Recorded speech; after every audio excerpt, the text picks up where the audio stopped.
The Pisco Sour is a refreshing and tangy cocktail hailing from South America, particularly popular in Peru and Chile. It balances the vibrant citrus flavors with the subtle sweetness and a beautifully frothy texture. You will need the following ingredients: 2 ounces Pisco, a grape brandy from Peru or Chile.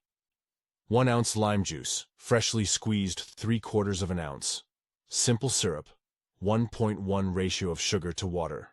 1 egg white, optional, for texture, 2 to 3 dashes Angostura bitters, for garnish, ice cubes, for shaking. For equipment you will need cocktail shaker, strainer, jigger or measuring tool, bar spoon, cocktail glass, bitters bottle, for dashing bitters. Here are the instructions.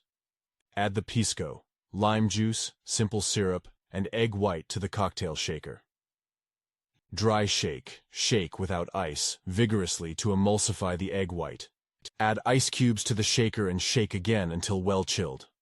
Strain the mixture into a chilled cocktail glass. Garnish with 2 to 3 dashes of Angostura bitters on top of the frothy head.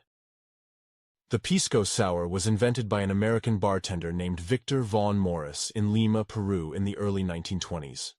Today, it's celebrated with a national holiday in Peru on the first Saturday of February each year.